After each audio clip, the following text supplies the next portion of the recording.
Welcome to my Dilruba Yasmin channel. আজকে আমি আপনাদের সামনে নিয়ে আসলাম ডিম আলু চপ। দেখতেই পাচ্ছেন আমার চপগুলো কতটা ইয়ামি হয়েছে। অ্যান্ড ভিতরে কিন্তু আমি ডিম দিয়েছি। মাত্র 2টা ডিম ব্যবহার করে আপনারা 8টার মতো চপ বানিয়ে নিতে পারবেন খুব সহজেই। অ্যান্ড এই চপগুলো কিন্তু দোকানের থেকে কোনো অংশে কম হবে না, বরং আরও বেশিই হবে। কথা না বাড়িয়ে চলেন চলে যাই মূল রেসিপিতে। প্রথমে একটা বাটিতে আমি বেসন নিয়ে নেব। আপনারা আপনাদের পরিমাণ মতো বেসন নিয়ে নেবেন। বেসনটা কিন্তু প্রথমে ফেটিয়ে নেব। দিয়ে দিচ্ছি লবণ স্বাদ মতো, অ্যান্ড দিয়ে দিচ্ছি বেকিং সোডা, হলুদ অ্যান্ড মরিচ পাউডার দিয়ে দিচ্ছি, আদা অ্যান্ড রসুন পেস্ট। এখন এগুলো সব উপকরণ একসাথে ভালো করে মিশিয়ে নেব। তারপর এখানে পরিমাণ মতো পানি দিয়ে দিচ্ছি। পানি দিয়ে খুব ভালো একটা ব্যাটার তৈরি করে নেব। দোকানের ব্যাটারগুলোতে কি হয়, প্রচুর পরিমাণে তারা ফেটিয়ে নেয়।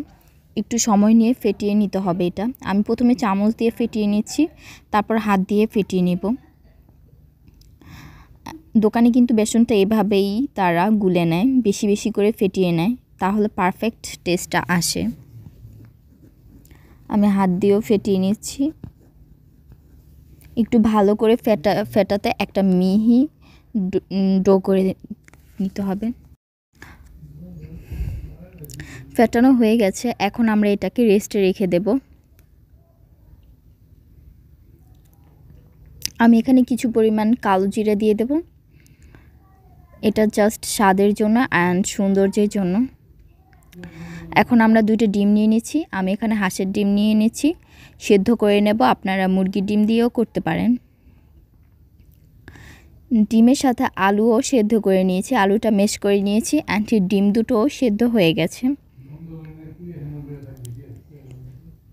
আমি ঝাল কম খাই, তাই 3টার মতো মরিচ অ্যান্ড পেঁয়াজটা অল্প একটু পেঁয়াজ বেরেস্তা করে নিচ্ছি।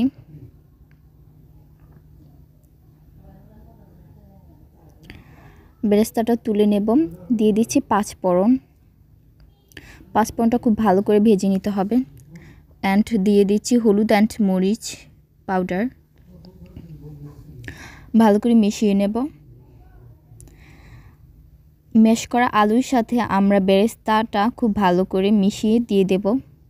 চিলি ফ্লেক্স দিয়ে দেব, লবণ দিয়ে দেব। খুব ভালো করে মিশিয়ে নেব। খুব ভালো করে মিশিয়ে ধনিয়া পাতা কুচি দিয়ে দেব, দেখতেই পাচ্ছেন। তারপর এটা দিয়েও খুব ভালো করে মিশিয়ে একটা পারফেক্ট আলু ভর্তা তৈরি করে নেব।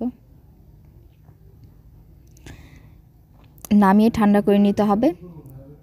আলু ভর্তার লুকসটা দেখতেই পাচ্ছেন কতটা ইয়ামি হয়েছে। আমি ডিমটা কেটে নিয়ে 8টা টুকরো করে নিয়েছি, অ্যান্ড আলু ভর্তাটাও 8 ভাগে ভাগ করে নিয়েছি। এখন দেখতেই পাচ্ছেন একটা ভাগে আলু ভর্তাটা আমি একটু ছড়িয়ে নিয়ে এটার ভিতরে একটা ডিমের স্লাইস দিয়ে দেব। তারপর এটাকে মুড়িয়ে একটা বোড়ার শেপ দিয়ে দেব, আলু চপের শেপ দিয়ে দেব। এভাবে সব কয়টা বানিয়ে নেব। প্রথমে আলুটাকে একটু চ্যাপ্টা করে ভেতরে একটা ডিম দিয়ে তারপর কোট করে নেব। দেখতেই পাচ্ছেন কিভাবে আমি কোট করছি, খুব ইজি। এভাবে সব কয়টা বানিয়ে নিতে হবে। সব কয়টা বানানো হয়ে গেছে আমার।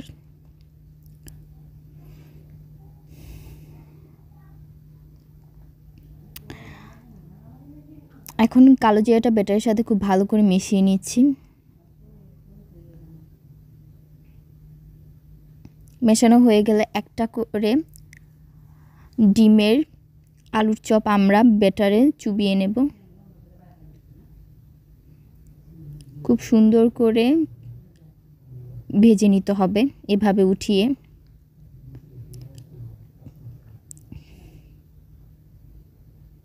দেখতেই পাচ্ছেন আমরা তেলে ভেজে নিচ্ছি। উল্টে দেব এক পাশটা হয়ে গেলে।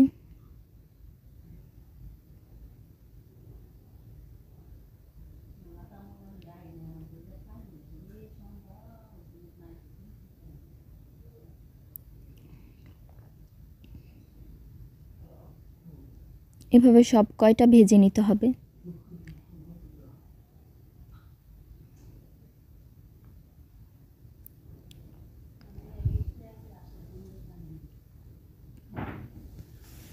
একটা একটা করে তুলে রাখবো।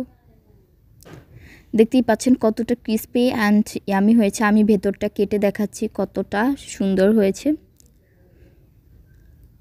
বাসায় খুব সহজেই কিন্তু এভাবে বানিয়ে নিতে পারেন পারফেক্ট আলুর চপ। ডিম